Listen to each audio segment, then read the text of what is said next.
Hi friends, welcome to UTM. UTM நான் உங்கள் வெங்கட். இன்னைக்கு கிளாஸ்ல நம்ம பார்க்க போறது பொருட்பால் அரசியல் அதிகாரவியல் வரக்கூடிய கண்ணோட்டம் அதிகாரத்தை பத்தி தான். இந்த கண்ணோட்டம் அதிகாரம் வந்து பாத்தீங்கன்னா உங்களுக்கு 10ஆம் வகுப்பு புதிய புத்தகத்துல வந்திருக்கும். ஓகேங்களா? ஸோ டிஎன்பிஎஸ்சி கொடுத்திருக்கக்கூடிய புதிய சிலபஸ்ல இருக்கக்கூடிய 20 அதிகாரங்களுமே நம்ம திருக்குறள் அறிவோம் அப்படின்ற சீரீஸ்ல வந்து ஒன் பை ஒன்னா பார்த்துட்டு இருக்கோம். இது வரைக்கும் 18 அதிகாரங்கள் முழுமையா முடிச்சிருக்கோம். 19வது அதிகாரமா இன்னைக்கு கண்ணோட்டம் அதிகாரம் பார்க்க போறோம். ஓகேங்களா? ஸோ இதை வந்து பாத்தீங்கன்னா திருக்குறள் அறிவோம்னு ஒரு பிளேலிஸ்டே போட்டு அந்த பிளேலிஸ்டோட வீடியோ லிங்க் வந்து பாத்தீங்கன்னா இந்த வீடியோட டிஸ்கிரிப்ஷன்ல பிளேலிஸ்ட் லிங்க் கொடுத்துருக்கோம். ஸோ இது வரைக்கும் பார்க்காத ஸ்டூடெண்ட்ஸ் பாருங்க. அதே மாதிரி நம்ம சேனலுக்கு இது வரைக்கும் நீங்க சப்ஸ்கிரைப் பண்ணலைன்னா சப்ஸ்கிரைப் பண்ணி சப்போர்ட் பண்ணுங்க. ஓகேங்களா? ஸோ கண்ணோட்டம் அதிகாரத்தை பத்தி இப்போ நம்ம பார்க்கலாம். கண்ணோட்டம் ஃபர்ஸ்ட் ஆஃப் ஆல் வந்து நம்ம கண்ணோட்டம்னா என்னன்றது தெரிஞ்சுக்கலாம். ஓகேங்களா? வள்ளுவர் கண்ணோட்டத்தை பத்தி என்ன சொல்லியிருக்காரு அப்படின்றது நம்ம இதற்குள்ள போய் இந்த குறளுக்கான விளக்கம்லாம் நம்ம பார்க்கறதுக்கு முன்னாடி கண்ணோட்டம்னா என்ன அப்படின்றது நம்ம ஜென்ரலா தெரிஞ்சுப்போம். ஓகேங்களா? கண்ணோட்டம் அப்படின்றது மற்றவங்களுடைய துயரத்தை கண்டு மனம் இறங்குறது. ஓகேங்களா? அந்த இறக்க குணம்னு சொல்லுவாங்க இல்லையா, அந்த இறக்க குணத்தை தான் வந்து பாத்தீங்கன்னா கண்ணோட்டம்னு சொல்றாரு. ஓகேங்களா? ஸோ வாழக்கூடிய மக்கள் அனைவருக்கும் வந்து இறக்க குணமே இல்லாம ஒரு நாடு இருக்குன்னு நாட்டை ஆளக்கூடிய ராஜா இறக்க குணமே இல்லாம ஒரு கொடுங்கோன்மை ஆட்சி புரிகிறவனா இருந்தான் அப்படின்னா அந்த நாட்டோட மக்கள் எந்த அளவுக்கு துயரப்படுவாங்க. ரொம்ப கஷ்டம் இல்லையா? ஸோ கொஞ்சமாவது வந்து என்னதான் நான் சட்டத்தின் பிரகாரம் ஆட்சி நடத்துறேன், புக்ல வந்து லா இதுதான், இந்த லா பிரகாரம் நான் செய்யறேன், இதுதான் எனக்கு கொடுக்கப்பட்டிருக்கக்கூடிய ஒரு விஷயம், இதன் பிரகாரம் தான் நான் ஆட்சி செய்யணும் அப்படின்ட்டு செஞ்சானா கூட அதுலயும் பாத்தீங்கன்னா ஒரு சில விஷயங்கள் மனிதாபிமானத்தோடையும் செய்யணும். ஓகேங்களா? ஸோ வெறுமனே வந்து சட்டத்தின்படி ஆட்சி நடக்குது அப்படின்னு செலுத்த முடியாது. ஓகேங்களா?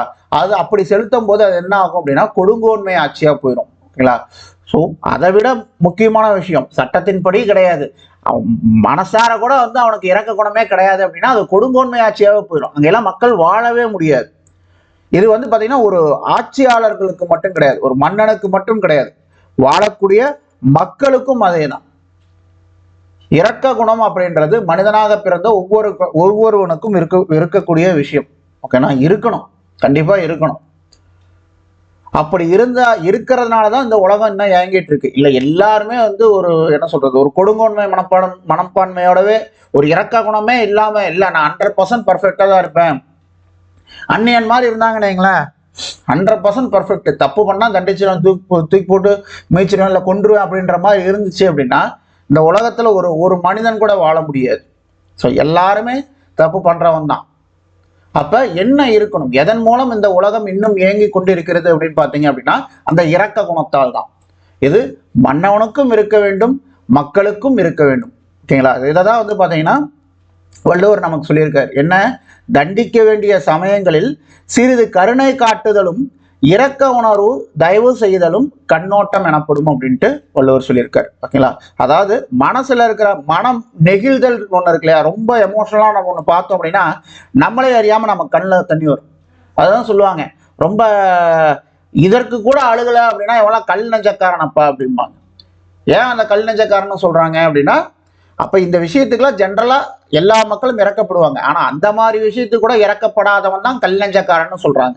அப்ப இறக்கப்படுதல்ன்றது எங்கிருந்து வரும்? அந்த மனசுல இருந்து வரணும். மனம் நெகிழ்ந்து அந்த மனம் நெகிழ்வது அந்த கண்ணில் தெரியும், அந்த கண்ணில் தெரியக்கூடியது தான் கண்ணோட்டம். ஓகேங்களா? சோ முதல் குறள் பாருங்க. கண்ணோட்டம் என்னும் களிப்பெருங்காரிகை உண்மையான் உண்டு இவ்வுலகு. கண்ணோட்டம் என்னும் களிப்பெருங்காரிகை உண்மையான் உண்டு இவ்வுலகு. இந்த உலகம் அன்பும் இரக்கமும் இணைந்த கண்ணோட்டம் எனப்படுகிற பெரும் அழகை கொண்டவர்கள் இருப்பதால் தான் பெருமை அடைகிறது அப்படின்ட்டு வள்ளுவர் சொல்றார். இந்த உலகமே அன்போட இரக்கத்தோட நடந்துக்கக்கூடிய மனிதர்களால் தான் இவ்வுலகம் அழகாக இயங்கி கொண்டிருக்கிறது. ஓகேங்களா? இல்லைன்னா இந்த உலகம் என்ன ஆகும், இல்லாமையே போயிடும். எல்லாரும் ஆத்திரம் பிடிச்ச மாதிரி ஒருத்தர் மேல ஒருத்தர் வந்து வெறுப்பை காட்டிக்கிட்டு கோவப்பட்டுக்கிட்டு பகைமை உணர்வோடு எல்லாரும் சுத்திட்டு இருந்தாங்க அப்படின்னா பக்கத்து வீட்டுக்காரங்க கூட ஒரு ஒரு ஒத்துமை இல்லாம வந்து அவன் அப்படி பண்ணிட்டான் இவன் அப்படி பண்ணிட்டான் அந்த பகைமை உணர்வோடவே ஒரு இரக்கம் இல்லாத குணத்தோட இருந்தோம் அப்படின்னா வாழவே முடியாது. எப்ப பார்த்தாலும் சண்டை போட்டே இருக்க வேண்டியதுதான், அப்புறம் வந்து வெட்டிட்டு சாக வேண்டியதுதான். ஓகேங்களா? ஸோ இந்த உலகம் அன்பும் இரக்கமும் இணைந்த கண்ணோட்டம். கண்ணோட்டம்னா என்ன? கண்ணோட்டம் அப்படின்னா இரக்கப்படுது.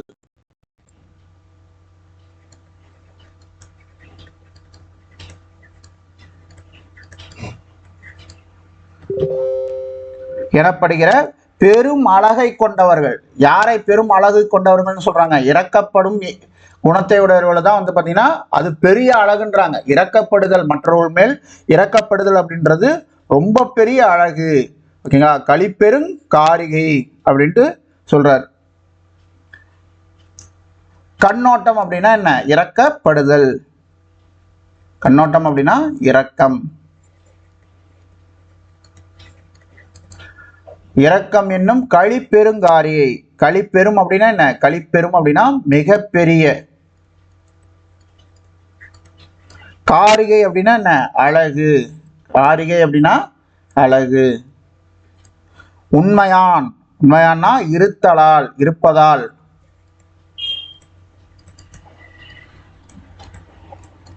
உண்டு. உண்டுன்னா என்ன? இருக்கிறது.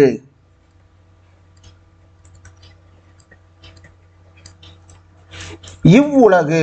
இவ்வுலகு அப்படின்னா என்ன? உண்டு இவ்வுலகு. உண்டு இவ்வுலகு அப்படின்றது நம்ம எப்படி பிரிக்கணும்? உண்டு கூட்டல் இவ்வுலகு.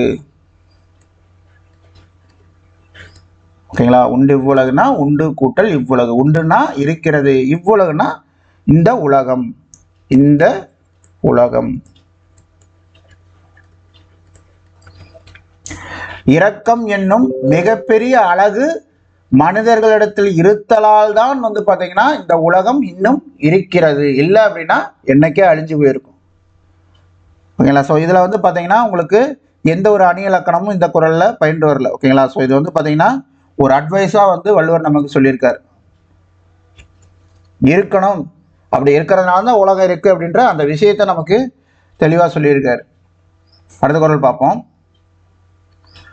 கண்ணோட்டத்து உள்ளது உலகியல் அஃதிலார் உண்மை நிலக்கு பொறை. கண்ணோட்டத்து உள்ளது உலகியல் அஃதிலார் உண்மை நிலக்கு பொறை. பொறைனா என்ன? பொறைனா சுமை, இல்லைன்னா பாரம். ஓகேங்களா? பாரம். நிலக்கு அப்படின்னா என்ன? நிலத்திற்கு, பூமிக்கு. அப்ப என்ன சொல்ல வர்றார் இந்த குறள்ல வள்ளுவர்? மக்கள் வாழ்க்கை கண்ணோட்டத்தால் தான் இயங்குகிறது. அக்கண்ணோட்டம் இல்லாதவர் வாழ்வது இப்பூமிக்கு பாரம். சொல்லுவோம் இல்லையா? நீ எல்லாம் ஏன்டா இருக்கிற பூமிக்கு பாரமா அப்படின்ட்டு. ஏன் அப்படின்னா அவன் எதற்குமே வந்து, அதாவது பூமியில் வாழ தகுதியற்றவன். பூமியில வாழக்கூடிய ஒரு சில நற்பண்புகள்னு ஒன்று இருக்கும் இல்லையா? அதெல்லாம் கொஞ்சமும் சுட்டு போட்டாலும் அவனுக்கு வரப்போறது இல்லை. அப்ப அந்த மாதிரி இருக்கிறவன் என்ன சொல்லுவோம் நம்ம? நீ எல்லாம் ஏன் இந்த பூமிக்கு பாரமா இருக்க, செத்தொழிஞ்சு போ அப்படின்னு நம்ம சொல்லுவோம் இல்லையா? அந்த மாதிரி வந்து இந்த மாதிரி இரக்கம் இல்லாதவர்கள், ஓகேங்களா, இரக்க குணமே இல்லாத மனிதர்கள் பூமிக்கு பாரம். கண்ணோட்டத்துள்ளது உலகியல். கண்ணோட்டத்துள்ளது உலகியல் அப்படின்னா என்ன? இரக்கத்தோடு இருப்பது தான் வந்து இந்த உலகம். ஓகேங்களா? அஃதிலார் அது இல்லாதவர்கள் உண்மை நிலக்கு பொறை. அக்கண்ணோட்டம் இல்லாதவர்கள் வாழ்வது இப்பூமிக்கு பாரம். சொற்பொருள் பாருங்க. கண்ணோட்டம் அப்படின்னா நமக்கு தெரியும் இரக்கம். ஓகேங்களா? உலகியல் அப்படின்னா உலக நடைமுறை. உலகியல் அப்படின்னா உலக நடைமுறை. இரக்கத்தோடு இருப்பதுதான் உலக நடைமுறை. அது வந்து பெரிய ஒரு இதெல்லாம் கிடையாது. என்ன சொல்றது, நீங்க சாதிச்ச விஷயம்லாம் கிடையாது. ஒரு மனிதனுக்கு இயல்பாக இருக்க வேண்டிய ஒரு குணம், அது நற்பண்பு கூட கிடையாது, இருக்க வேண்டிய இயல்பான அம்சம். அது இருந்தாதான் நீ மனுஷன். அப்ப என்கிட்ட வந்து இரக்க குணம் இருக்கு அப்படின்னா நான் வந்து ரொம்ப பெரிய, என்ன சொல்றது, ஒரு மகாத்மா அப்படின்றதெல்லாம் கிடையாது. அது இயல்பா இருக்க வேண்டிய ஒரு விஷயம். அந்த இயல்பா இருக்க வேண்டிய விஷயம் நீ உன்கிட்ட இல்லை அப்படின்னா நீ எல்லாம் பூமிக்கு பாரம் அப்படின்ட்டு வள்ளுவர் சொல்றாரு. கண்ணோட்டத்து உள்ளது உலகியல். இரக்கத்தோடு இருக்கிறது தான் இந்த உலக நடைமுறை. அஃதில்லார் அப்படின்னா அது இல்லாதவர்கள். நிலத்திற்கு போரை, நிலத்திற்கு பாரம். ஓகேங்களா? வாழ்வதுன்றது இந்த நிலத்திற்கே பாரம், இந்த பூமிக்கு பாரம். அடுத்து பார்க்கலாங்களா?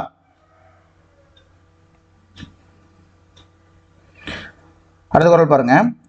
பண் எண்ணாம் பாடற்கு ஏய்பின்றேல் கண் எண்ணாம் கண்ணோட்டம் இல்லாத கண். பண்ணெண்ணாம் பாடற்கு இயைபின்றேல் கண்ணெண்ணாம் கண்ணோட்டம் இல்லாத கண். பண் அப்படின்னா என்ன? பண் அப்படின்னா இசை. பண் அப்படின்னா இசை. ஓகேங்களா? ஸோ பாடலோடு பொருந்துறது தான். பாடலோடு பொருந்தாத இசை கேட்டோம் அப்படின்னா நமக்கு எப்படி இருக்கும்? நல்லா இருக்குமா? ஒரு பயனும் இருக்காது. ஓகேவா? ஒரு ஒன்றும் இல்லை, ஒரு மெலடி சாங்னு வைங்களேன். ஒரு மெலடி சாங்கு பாடல் வரிகள் ரொம்ப ரொம்ப மெலடியாக இருக்குது. ஓகேங்களா? ஆனால் அதற்கு போய் வந்து தாரத்தை போட்டு தட்டுற மாதிரி ஒரு டப்பாங்குத்து மியூசிக் போட்டோம்னா எப்படி இருக்கும்? நாராசமாக இருக்கும் இல்லையா? அப்போ அந்த பாடலுக்கும் அந்த இசைக்கும் பொருந்தலை. அப்போ அந்த இசையால் என்ன பயன்? பாடலோடு பொருந்தாத இசையினால் என்ன பயன்?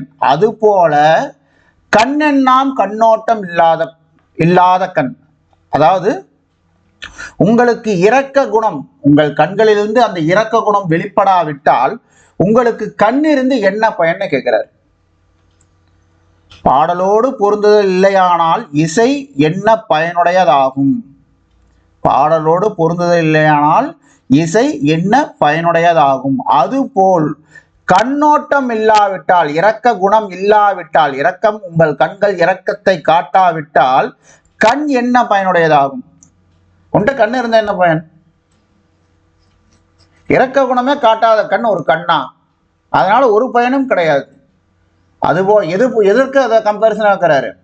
எப்படி பாடலோடு பொருந்தாத இசையினால் எந்த பயனும் இல்லையோ, இரக்கம் காட்டாத கண்களால் ஒரு பயனும் இல்லை அப்படின்றார்.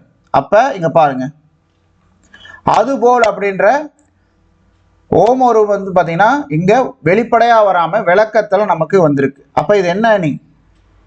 எடுத்துக்காட்டு ஓமையணி. எடுத்துக்காட்டு ஓமையணி.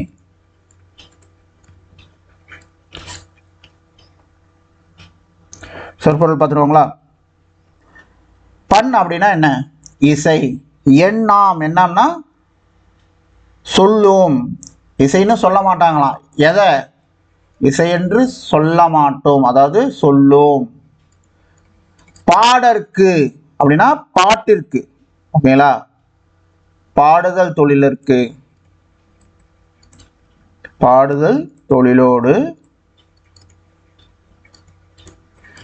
இயைபின்றேல் அப்படின்னா இயைபு இல்லாமல். இயைபு இல்லாமல்னா பொருத்தம் இல்லாமல். இயைபின்றேல்னா பொருத்தம் இல்லாமல். இதை பிரிச்சு பொருள் படிச்சீங்கன்னா என்ன? இயைபின்றேல் அப்படின்னா இயைபு இன்றேல், பொருத்தம் இல்லையாயின்.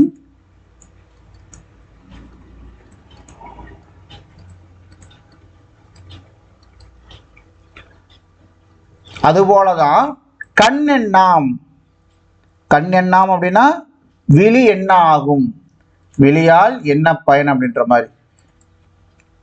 கண்ணுன்னா விழி, எண்ணாம் என்ன ஆகும்?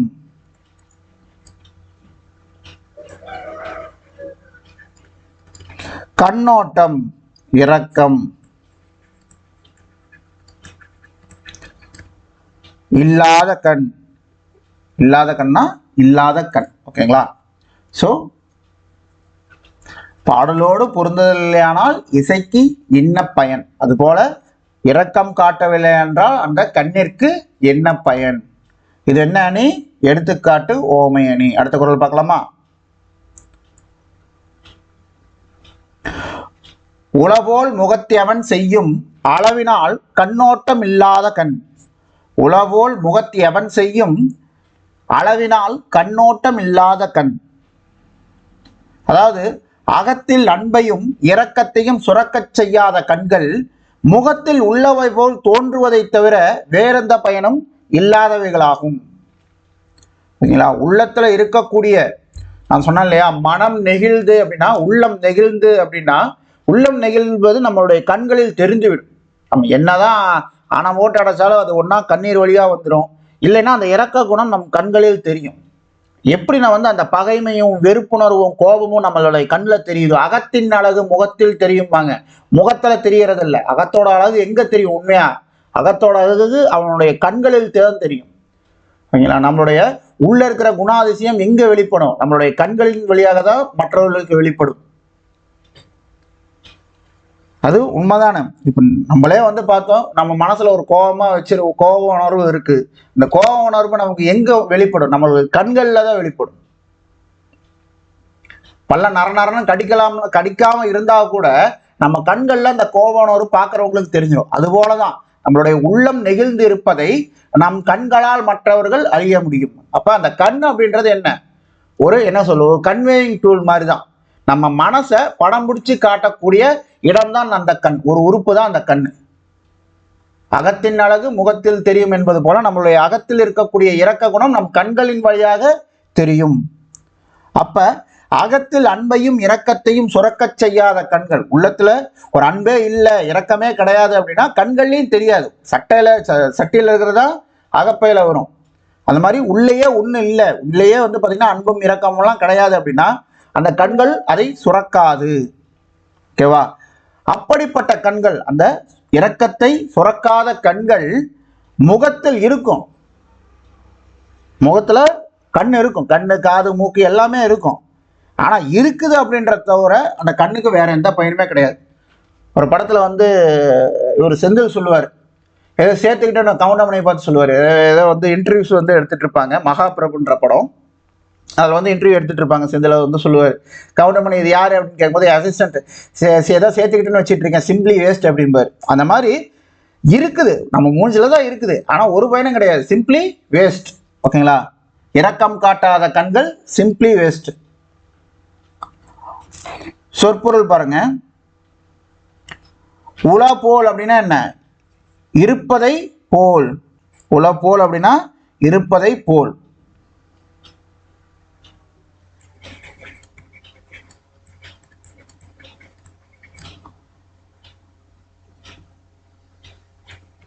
இருப்பதை போல் முகத்தவன் செய்யும் அப்படின்னா என்ன?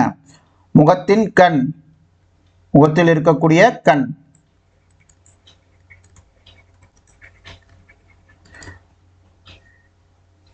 எவன் செய்யும் அப்படின்னா என்ன பயன் செய்யும்.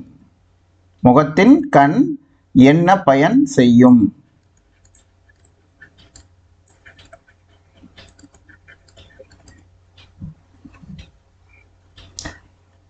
அளவினால், அளவினால்னா என்ன?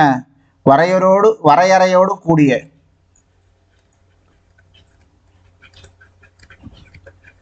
அதற்காக வந்து கெட்ட விஷயத்துக்கு போய் இறக்கம் காட்டணுமா அப்படின்னு கேட்டா கிடையாது. அதனாலதான் அந்த வரையறையை கொடுத்துருக்காங்க. இந்த விஷயத்துக்கு நம்ம இறக்கம் காட்டணும்னு ஒண்ணு இருக்குது. தப்பான விஷயத்த செய்யறாங்கன்னா அந்த இடத்துல போய் நம்ம இறக்கம் காட்டிட்டு இருக்க முடியாது. அப்ப அவனை வந்து நம்மளே வந்து அவன் வந்து அழிஞ்சு போறதுக்கு நம்மளே காரணமாகிற மாதிரி ஆயிப்போம். அப்ப அளவினால நம்ம அதுக்கும் ஒரு வரையறை இருக்கிறது.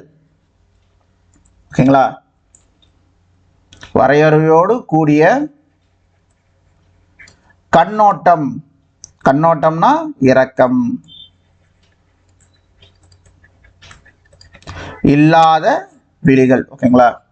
ஸோ இருப்பதை போல முகத்தில் இருந்தாலும் இரக்கம் காட்டாத கண்கள் வந்து ஒரு இதே கிடையாது. ஓகேங்களா? ஸோ ஒரு உறுப்பா உங்க மூஞ்சில இருக்கிறதே ஒழிய அதனால எந்த ஒரு பயனும் கிடையாது. அடுத்த குறள் பார்க்கலாம்.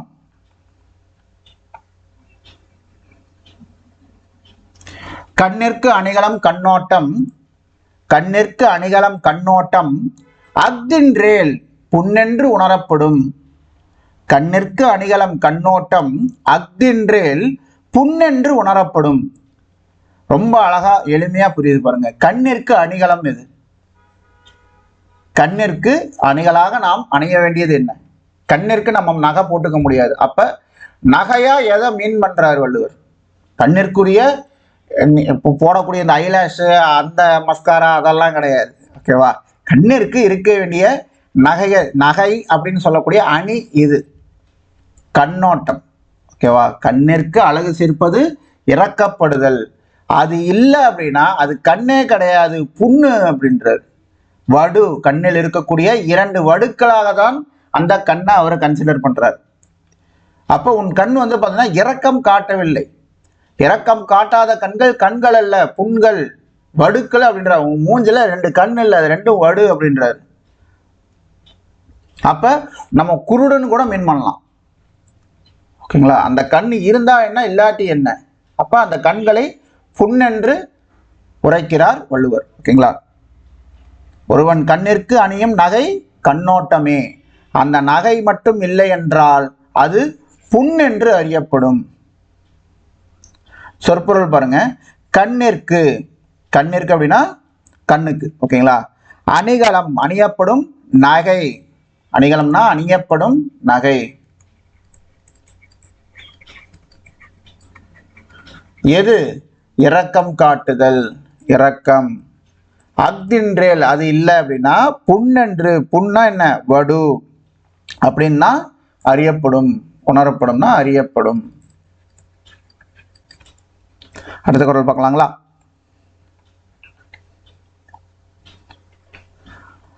மண்ணோடு ஏய்ந்த மரத்தனையர் கண்ணோடு ஏய்ந்து கண்ணோடாதவர். மண்ணோடு ஏய்ந்த மரத்தனையர் கண்ணோடு ஏய்ந்து கண்ணோடாதவர். அதாவது ஒருவருக்கு கண் இருந்தும் கூட அந்த கண்ணுக்குரிய அன்பும் இரக்கமும் இல்லாவிட்டால் அவர் மண்ணோடு பொருந்திய மரத்திற்கு ஒப்பானவர் அப்படின்ட்டு வள்ளுவர் சொல்றாரு. ஓகேங்களா? அப்ப ஒவ்வொரு குறள்லையும் வள்ளுவர் சொல்றது என்ன? இரக்கம் காட்டாதவர்களை, இரக்க குணம் இல்லாதவர்களை, அந்த கண்ணில் இரக்கத்தோடு மற்றவர்களை அணுகாதவர்களை ஒவ்வொரு குறள்லையும் வந்து பாத்தீங்கன்னா எந்தெந்த வகையிலெல்லாம் அவர்களை சாட முடியுமோ அந்த வகையிலெல்லாம் வந்து அவர்களை கடுமையாக சாடுகிறார் வள்ளுவர். கரெக்டு தானே? ஒரு குறள்ல வந்து பார்த்தோம் அப்படின்னா அது கண்ணே இல்லை புண்ணுன்றாரு. ஒரு குறள்ல அந்த கண்ணு வந்து சும்மா இருக்குது, ஜஸ்ட் சிம்பிளி வேஸ்ட் அப்படின்றாரு. இந்த குறள்ல வந்து பாத்தீங்க அப்படின்னா இந்த மாதிரி இரக்க குணம் காட்ட தெரியாத கண் அப்படின்றது எதை போன்றது? மரத்திற்கு ஒப்பு அப்படின்றார், மரத்தோட ஒப்பிடுகிறார். அப்போ ஒவ்வொரு குறள்லையுமே வந்து பாத்தீங்கன்னா இரக்க குணம் காட்ட தெரியாதவர்களை ரொம்ப ரொம்ப ரொம்ப கடுமையா சாடுறார். அப்ப எதனால சாடுகிறார்? இந்த அளவுக்கு அவர் கோபப்பட்டு இரக்க குணம் இருக்கணும்னு எதனால சொல்றாரு? இரக்க குணம் இருப்பதால் தான் வந்து பாத்தீங்கன்னா இந்த உலகம் இயங்குகின்றது. அப்ப என்ன சொல்றாரு? இன்சிஸ்ட் பண்றார், இரக்க குணத்தோட மக்கள் இருக்கணும், இரக்க குணத்தோடு ஒரு நாட்டை ஆளுகின்ற மன்னவன் இருக்க வேண்டும். இது அரசியல் அதிகாரவில்லை வர்றதுனால இது மன்னனுக்கு சொல்லக்கூடிய விஷயங்கள். மன்னனுக்கு மட்டும் இருந்தா போதுமா, மக்களுக்கு இருக்க வேணாமான்னு கிடையாது. மக்களுக்கு இருக்கணும், மன்னனுக்கும் இருக்க வேண்டும், மக்களுக்கும் இருக்க வேண்டும். மனிதனாக பிறந்த ஒவ்வொருத்தனுக்கும் இயல்பாக இருக்க வேண்டிய விஷயம். ஓகேங்களா? ஸோ இது வந்து ஒரு மிகப்பெரிய விஷயமா நம்ம தூக்கி தலையில வச்சுக்கூடாது. ஒரு இயல்பா இருக்க வேண்டிய குணம். இரக்க குணம் படைத்தவனால், இரக்க குணம் இருப்பதனால் அவன் மகாத்மா அல்ல, மனிதன். அது இல்லை அப்படின்னா நீ மரம். ஓகே, அதை விட கேவலமா கூட சொல்லுவார். இன்னைக்கு போக போக அதை விட கேவலமா கூட திட்டுவார் வள்ளுவர். மண்ணோடு ஏய்ந்த மரத்தனையர் கண்ணோடு ஏய்ந்து கண்ணோடாதவர். ஒருவருக்கு கண் இருந்தும் கூட அந்த கண்ணுக்குரிய அன்பும் இரக்கமும் இல்லாவிட்டால் அவர் மண்ணோடு பொருந்திய மரத்திற்கு ஒப்பானவர். ஏன் மரத்தோட அப்பப்போ மேக்சிமம் வந்து ஒவ்வொரு இடத்துலயும் ஒப்பிடுறாருன்னு பாருங்க.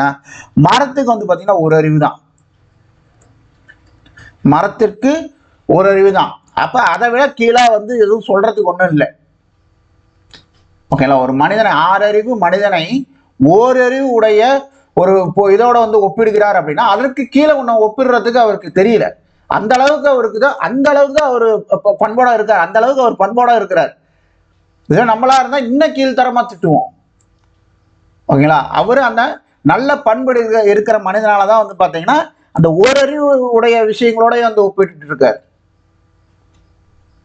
அப்ப ஆறறிவு படைத்த மனிதனை ஓரறிவோடு ஒப்பிடும் போது எந்த அளவுக்கு நம்ம வந்து கேவலமா ஃபீல் பண்ணணும்? செருப்புகள் அடிச்ச மாதிரி. ஆறு அறிவு இருக்கு, ஆனா ஓரறிவு உடைய ஒரு விஷயத்தோட ஒப்பிடுகிறாரு. அப்ப நம்ம அப்படி இருக்கலாமா? இருக்கக்கூடாது. அப்ப இந்த மாதிரி ஒரு சில விஷயங்களை சாட்டையடி அடிச்சாதான் வந்து மக்களுக்கு புரிய வைக்க முடியும்னா அதையும் செய்ய தயாராக இருக்கிறார் வள்ளுவர்.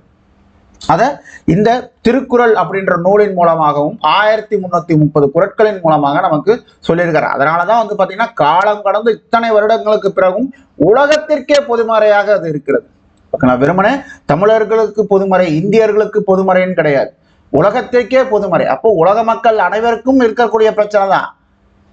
இப்ப கிடையாது, இன்னும் 4000 வருஷம் தள்ளி போச்சுனாலும் எத்தனை உலகத்தில் மனிதன் வாழும் வரை இது எல்லாத்துக்குமே பொருந்தக்கூடிய விஷயம். அப்பப்ப அந்தந்த காலகட்டத்துக்கு மனிதர்களுடைய குணாதிசயங்கள் மாறுபடும். அப்ப எல்லாம் மண்டையில தட்டி டேய் நீ இப்படி இருக்கக்கூடாதா, இப்படிதான் இருக்கணும் அப்படின்ட்டு சொல்றதுக்காகவே பாத்தீங்கன்னா அது ஒரு பொக்கிஷம் மாதிரி ரெடி பண்ணி கொடுத்திருக்காரு.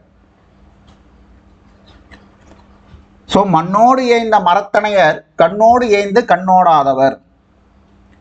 மண்ணோடு அப்படின்னா மண்ணுடன் பொருந்தி, மண்ணோடு ஏய்ந்த அப்படின்னா மண்ணுடன் பொருந்தி.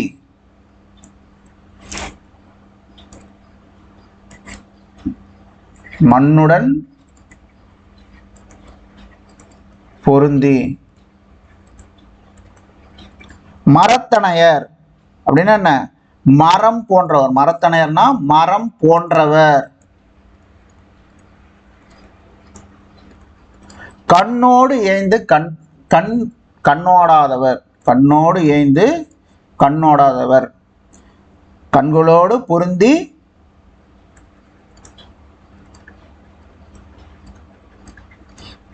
கண்களோடு பொருந்தி பொருந்தி இருந்து கண் இருக்குது, பொருந்தி இருந்து கண்ணோடாதவர், இரக்கம் காட்டாதவர்கள். கண்ணிருந்தும் இரக்கம் காட்டாதவர்கள் மண்ணோடு பொருந்தி இருக்கக்கூடிய மரத்தை போன்றவர்கள்.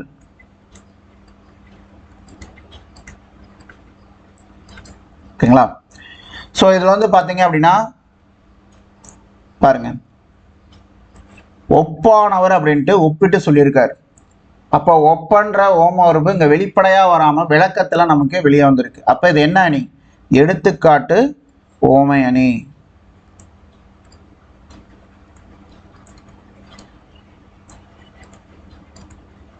இன்கேஸ் இந்த கொஸ்டின் உங்களுக்கு எக்ஸாம்ல கொடுத்து, ஓகேங்களா, எடுத்துக்காட்டு ஓமை அணி கொடுக்காம ஓமை அணி மட்டும் கொடுத்தாங்கன்னா நீங்க ஓமை அணியை டிக் பண்ணலாம்.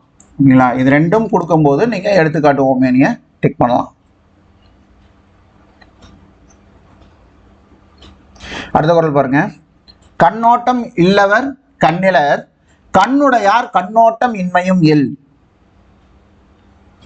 கண்ணோட்டம் இல்லவர் கண்ணிலர் கண்ணுடையார் கண்ணோட்டம் இன்மையும் இல்.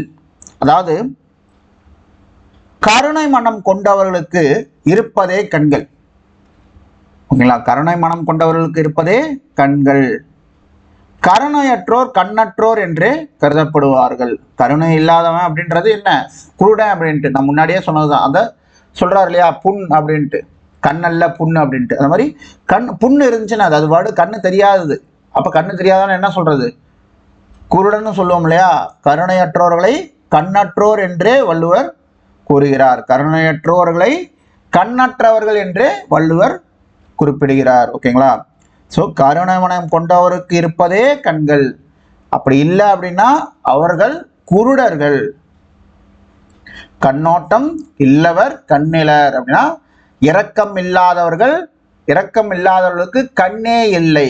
கண்ணுடையார், கண்களை உடையார் யாரு? கண்ணோட்டம் இன்மையும் இல், இரக்கம் காட்டுபவர்களே. ஓகேங்களா? அவர்கள் இரக்க குணத்தோட தான் இருப்பாங்க, இரக்க குணம் இல்லாம இருக்கவே மாட்டாங்க அப்படின்ட்டு வள்ளுவர் சொல்றார். கண்ணோட்டம் இரக்கம்.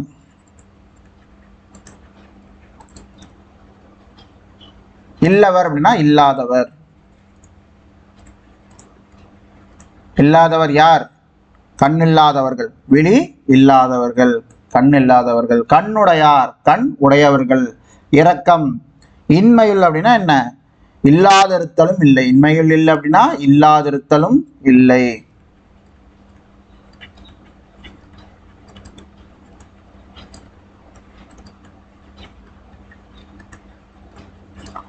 ஸோ இதில் பாருங்க, கண்ணோட்டம் அப்படின்ற வார்த்தை பார்த்தீங்கன்னா சொல் பார்த்தீங்கன்னா ஒரே பொருளில் உங்களுக்கு ரிப்பீட்டடாக வந்திருக்கு.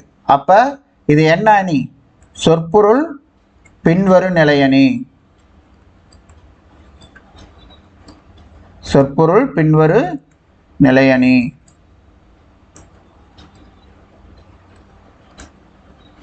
அடுத்த குறள் பார்க்கலாங்களா? கருமம் சிதையாமல் கண்ணோட வல்லார்க்கு உரிமை உடைத்து இவ்வுலகு. கருமம் சிதையாமல் கண்ணோட வல்லார்க்கு உரிமை உடைத்து இவ்வுலகு. அதாவது கடமை தவறாமையிலும் கருணை பொழிவதிலும் முதன்மையாக இருப்போருக்கு இந்த உலகமே உரிமையுடையதாகும். ஓகேங்களா? ஸோ மற்றவனுக்கு கருணை காட்டுறேன் அப்படின்ற பேர் வழியில தன்னுடைய கடமையிலிருந்து தவறிடக்கூடாது. ஓகேங்களா? அப்ப கடமை அப்படின்றது அறநெறியில் செய்யக்கூடிய நமக்கு கொடுக்கப்பட்ட வேலையை நம்ம அந்த வேலைக்கு எந்த ஒரு துரோகமும் செய்யாமல் அறவழியில் அந்த வேலையை நம்ம செய்யணும். ஓகேங்களா? மற்றவனுக்கு இறக்கம் காட்டுறோம் அப்படின்ற பேர் வழியில கடமை தவறிடக்கூடாது. அப்ப நம்ம செய்யக்கூடிய தொழில் நாம் என்ன சொல்றது, நம்ம செய்யக்கூடிய வேலையில கரெக்டா இருக்கும். ஸோ இறக்கம் காட்டுறோம் அப்படின்ட்டு அதுல நம்ம எந்த ஒரு எசகுபிசுக்கான எந்த வேலையும் செஞ்சிடக்கூடாது. அப்ப கடமையில தவறாம இருக்கணும், கருணையும் காட்டணும். கருமம் சிதையாமல் அப்படின்னா தொழில் சிதையாமல், செய்யக்கூடிய தொழிலிருந்து சிதையாமல். வள்ளுவர் தானே சொன்னாரு, கண்ணோட்டத்தோட இருக்கணும், இறக்கம் காட்டணும் அப்படின்ட்டு. இறக்கம் காட்டுறேன் அப்படின்னு சொல்லிட்டு நம்மளுடைய வேலையிலிருந்து அந்த வேலையில இருக்கக்கூடிய அறநெறியிலிருந்து விலகி செஞ்சிடக்கூடாது. அதையும் சொல்லிட்டாரு. கடைசியில் நான் சொன்னேன்னு சொல்லிடாதீங்கடா அப்படின்ட்டு அதையும் சொல்லிட்டார். கருமம் சிதையாமல் தொழில் அழியாமல், தாம் செய்யக்கூடிய தொழிலை அழியாத வண்ணம், ஓகேங்களா, சிதையாமல்னா அழியாமல். கண்ணோட வல்லார்க்கு இரக்கம் காட்டவும், தன்னுடைய கடமையிலும் தவறாமல் இரக்கமும் காட்ட வல்லாருக்கு. வல்லாருக்குன்னா என்ன? திறமையுடையவருக்கு.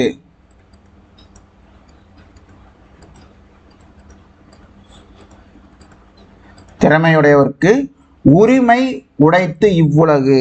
அவர்களுக்கே உரிமையானது, அவர்களுக்கே உரிமையானது, உரிமை உடையது எது? இவ்வுலகு, இந்த உலகம். தன்னுடைய கடமையில் தவறாமலும் இரக்கம் காட்டுதலையும் இரண்டையுமே பேலன்ஸ்டா கொண்டு போகக்கூடிய அந்த திறமையுடையவர்களுக்கு இந்த உலகமே உரிமையானது. அவர்களுக்கு மட்டும்தான் இந்த உலகம் சொந்தம், மற்றவங்களுக்கெல்லாம் கிடையாது. அடுத்த குறள் பார்க்கலாங்களா? ஒருத்தாற்றும் பண்பினார் கண்ணும் கண்ணோடி பொறுத்தாற்றும் பண்பே தலை. ஒருத்தாற்றும் பண்பினார் கண்ணும் கண்ணோடி பொறுத்தாற்றும் பண்பே தலை. அதாவது நம்மளை ஒருத்தன் அழிக்கணும்னு நினைக்கிறான்னு வைங்களேன், அழிக்கணும்னு நினைக்கக்கூடிய இயல்பு உடையவர்களிடத்தும் பார்த்தீங்க அப்படின்னா நம்ம பொறுமை காட்டுறது, பொறுமை காட்டுவது தான் மிக உயர்ந்த பண்பு. அவர்களிடமும் நாம் இரக்கம் காட்ட வேண்டும். யார்கிட்ட?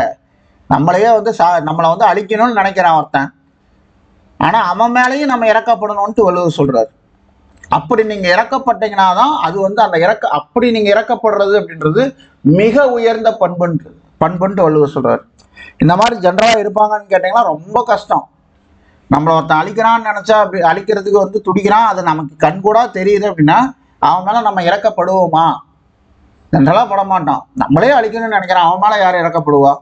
ஆனா வள்ளுவர் என்ன சொல்றாரு, அந்த மாதிரி அழிக்கணும்னு நினைக்கிறான்னா கூட அவன் மேலேயும் இறக்கப்படணும், அதுதான் மிக உயர்ந்த பண்பு அப்படின்றது. ஒருத்தாற்றும் பண்பினார் கண்ணும் கண்ணோடி பொறுத்தாற்றும் பண்பே தலை. ஒருத்தாற்றும் அப்படின்னா தண்டித்து செய்யக்கூடிய, தண்டித்து செய்யக்கூடிய, தண்டித்து செய்யக்கூடிய பண்புடையவர்கள். பண்பினார் அப்படின்னா பண்புடையவர்கள், இயல்புடையவர்கள்.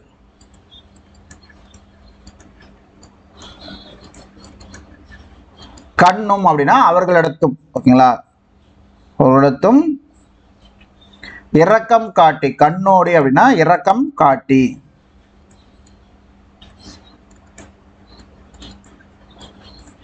இரக்கம் காட்டி பொறுத்தாற்றும் பண்பே தலை. அவர்களிடத்தும் இரக்கத்தை காட்டி பொறுமையோடு இருப்பது. பொறுத்தாற்றும் அப்படின்னா என்ன? பொறுத்து அவர்களை அனுசரித்து போவது, இல்லைன்னா பொறுத்து அவர்களை நல்வழிப்படுத்துறது. சரி,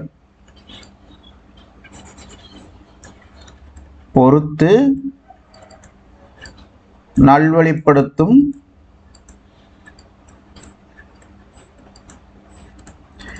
பண்பு தான் வந்து பார்த்தீங்கன்னா சிறந்தது. தலைன்னா என்ன? சிறந்தது. ஓகேங்களா? ஸோ நம்மளை ஒருத்தன் அழிக்கணும்னு நினைக்கிறான் அப்படின்னா அதற்காக கோவப்படாமல் அவன் மேலேயும் இரக்கம் காட்டி பொறுத்து போய் அவனை நல்வழிப்படுத்துறது தான் சிறந்த பண்பு. ஸோ அடுத்த குறள் பார்க்கலாங்களா? கடைசி குறள், கண்ணோட்டம் அதிகாரத்தில் கடைசி குறள். பயக்கண்டும் நஞ்சுண்டமையவர் நயத்தக்க நாகரீகம் வேண்டுபவர். பயக்கண்டும் நஞ்சுண்டமையவர் நயத்தக்க நாகரீகம் வேண்டுபவர். அதாவது விரும்பத்தகுந்த இரக்க இயல்பை கொண்டவர்கள், பிறர் நன்மை கருதி தமக்கு நஞ்சை கொடுத்தாலும் அதனை உண்ணும் பண்பாளர்கள் ஆவார்கள். ஓகேங்களா? ஸோ எல்லாரும் விரும்பக்கூடியது. மற்றவன் நம்ம வந்து பார்த்தோன்னா ரொம்ப நல்லவன், நல்ல பண்புடையாளன், ரொம்ப நல்ல மனுஷன், ரொம்ப இரக்க குணம் படைச்சவன்ட்டு நம்மளை ஒருத்தன் சொல்கிறான் அப்படின்னா நம்ம ரொம்ப சந்தோஷப்படுவோம். ஆனால் அந்த வார்த்தைக்கு உரித்தானவர்களாக நாம் இருக்கணும் அப்படின்னா என்ன பண்ணணும்? அந்த மாதிரி நம்ம நடந்துக்கணும். மற்றவர்கள் விரும்பக்கூடிய அந்த இரக்க இயல்பு நம்ம கிட்ட இருக்கணும். அப்படி இரக்க இயல்பை கொண்டவர்கள் எப்படி நடந்துப்பாங்கன்னு பார்த்தீங்கன்னா, மற்றவங்களுடைய நன்மையை கருதி அவர்கள் நமக்கு நஞ்சை கொடுத்தாலும், நஞ்சுன்னா என்ன? விஷம். அப்படிப்பட்ட விஷத்தை கொடுத்தாலும் அதனை உண்பார்கள். அந்த பண்பு யாரிடம் இருக்கும்? இவர்களிடம் இருக்கும். யார்கிட்ட? அந்த இரக்க இயல்பை கொண்டவர்களிடம் அந்த பண்பு இருக்கும். பெயக்கண்டும் நஞ்சுண்டமையவர் நயத்தக்க நாகரீகம் வேண்டுபவர். இந்த நாகரீகம் அப்படின்றது அறம், பொருள், இன்பம் இது எல்லாத்துலேயும் வந்து சிறந்து விளங்கக்கூடியது தான் இந்த நாகரிகம். அறம், பொருள், இன்பம் இது இந்த மூணுலேயுமே வந்து சிறந்த விளங்கக்கூடியது தான் நாகரிகம். இப்போ இருக்கக்கூடிய அந்த நாகரிகம் கிடையாது.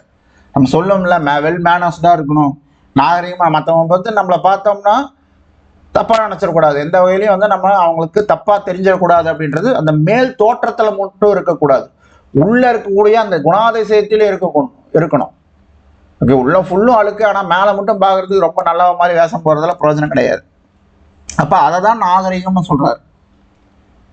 அறம், பொருள், இன்பம் அறநெறிகளை சார்ந்து வாழக்கூடிய குணம் அப்படின்றது எப்படி இருக்கணும்? இந்த மாதிரி மற்றவங்க வந்து நமக்கு நஞ்சை கொடுத்தாலும் அதை இரக்கம் கொண்டு, அவர்கள் மேல் இரக்கம் கொண்டு உண்ணும் பண்பு இருக்க வேண்டும். அந்த இரக்க பண்பு இருக்க வேண்டும். பெயக்கண்டும் நஞ்சுண்டமையவர் நயத்தக்க நாகரிகம் வேண்டுபவர். ஸோ இதற்கு நான் ஒரு நல்ல எக்ஸாம்பிள் சொல்கிறேன். பட்டிமன்ற பேச்சாளர் பாரதி பாஸ்கர் தெரியும் இல்லைங்களா உங்களுக்கு? அவங்க வந்து பார்த்தீங்கன்னா ஒரு இதில் மீன்ஸ் பார்த்தீங்கன்னா ஒரு பேசும்போது வந்து சொன்ன விஷயங்கள் தான். அவங்க பட்டிமன்ற பேச்சாளர் ராஜா, சாலமன் பாப்பையா ஐயா அவர்கள், இவங்க 3 பேரும் பார்த்தீங்கன்னா ஒரு ஃபங்க்ஷனை முடிச்சுட்டு இது பண்ணும்போது வந்து பார்த்தீங்கன்னா ஒருத்தவங்க வந்து வீட்டுக்கு வந்து அழைச்சிருக்காங்க, சாப்பாடுறதுக்கு வந்து அழைச்சிருக்காங்க. ஹஸ்பண்ட் அண்ட் ஒய்ஃபாக வந்து எங்கள் வீட்டில் நீங்கள் சாப்பிட்டு தான் போகணும் அப்படின்ட்டு சொல்லி கூப்பிட்டுருக்காங்க. ஸோ அவங்களும் அந்த மரியாதை நிமித்தமாக சரி ஓகே போகலாம் அப்படின்னு சொல்லி போயிருக்காங்க. அப்போ வந்து பார்த்தீங்கன்னா சாலமன் பாப்பையா அவர்களுக்கு உடல்நிலை சரியில்லை. ஓகேங்களா? அந்த வீட்டுக்கு போய் உணவு உண்ணும் போது அந்த அம்மா சப்பாத்தி சுட்டு போட்டிருக்காங்க. அந்த வீட்டுக்கார அம்மா சப்பாத்தி சுட்டு போட்டிருக்காங்க. அவங்க அன்பாக தான் சுட்டு போட்டிருக்காங்க. ஆனால் வந்து பார்த்தீங்கன்னா சப்பாத்தியெல்லாம் கறி இருக்குது. ஓகேங்களா? ராஜா அவர்களும் பாரதி அவர்களும் ஏதோ அந்த முகசொலிப்போட சரி ஓகே என்னடா பண்ணுறது அப்படின்ற அந்த சங்கோஜத்தோட கூட சாப்பிட்ருக்காங்க. ஆனால் இவர் பாப்பையா ஐயா வந்து பார்த்தீங்கன்னா ரொம்ப சந்தோஷத்தோட அந்த முக மலர்ச்சியோட வந்து அதை சாப்பிட்ருக்காரு.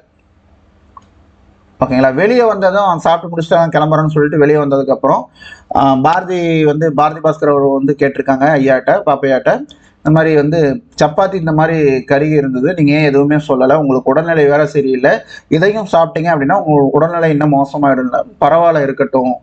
அவங்க அன்பாக சுட்டு கொண்டு வந்து போடுறாங்க. அதில் இருக்கக்கூடிய விஷயத்தை வந்து நம்ம வந்து பெருசுப்படுத்தக்கூடாது. அப்போ என்ன ஆகுது? அந்த கருகி போன சப்பாத்தி அப்படின்றது நஞ்சு தான். அது நஞ்சு அப்படின்றது ஐயா அவர்களுக்கு தெரிஞ்சிருக்கு, பாப்பையா அவர்களுக்கு கண்டிப்பாக தெரிஞ்சிருக்கும். அது உடல்நிலை சரியில்லாத போது இந்த மாதிரி ஒரு தீஞ்ச சப்பாத்தி தின்னோம் அப்படின்னா நம்மளுடைய உடல்நிலை இன்னும் என்ன இதை பிரச்சனை வரும் அப்படின்றது தெரிஞ்சிருக்கும். தெரியாமல் யாருக்கு இருக்காது.